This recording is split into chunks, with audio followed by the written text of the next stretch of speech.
ତଫାତ୍ କେବଳ ଏତିକି। ମୋର କହିବାର ଅର୍ଥ ହେଉଛି କି ଯେତେବେଳେ ଆମେ ଛୋଟ ଥାଉ, ପାଠ ପଢ଼ିବାର ସମୟ ଥାଏ, ନୂଆ ନୂଆ ଜିନିଷ ଶିଖିବାର ସମୟ ଥାଏ, ସେତେବେଳେ ବାପା ମାଆ ମାନେ ଆମର ସାଙ୍ଗରେ ସବୁବେଳେ ଥାଆନ୍ତି। ସବୁବେଳେ ଚେଷ୍ଟା କରନ୍ତି କେମିତି ଆମେ ଭଲ ଭାବରେ ସବୁ ଜିନିଷ ଶିଖିଯାଉ। ଯେଉଁଠି ବି ଆମେ ଭୁଲ କରୁ, ଯେତେ ଥର ବି ଆମେ ଭୁଲ କରୁ, ସେମାନେ କେବେ ବି ହାର ମାନନ୍ତିନି, କେବେ ବି ଥକନ୍ତି ନାହିଁ ଆମକୁ ଶିଖେଇବା ପାଇଁ। ସବୁବେଳେ ଆମ ସାଙ୍ଗରେ ଥାଆନ୍ତି। ଏବେ ହେଉଛି ଟେକ୍ନୋଲୋଜିର ଯୁଗ।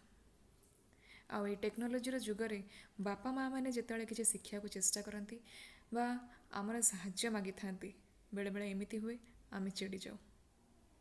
ଆଉ ଆମେ କ'ଣ କହୁ? ଧ୍ୟାତ୍, ତମ ଦ୍ୱାରା ହେବନି, ତମେ ଶିଖିପାରିବନି। କିନ୍ତୁ କେବେ ବାପା ମାଆ ମାନେ ସେମିତି କରିଛନ୍ତି ଆମ ସାଙ୍ଗରେ? ଯେତେବେଳେ ଆମେ ଭୁଲ କରିଛୁ କି କିଛି ନୂଆ ଜିନିଷ ଶିଖିବାକୁ ଚେଷ୍ଟା କରିଛୁ?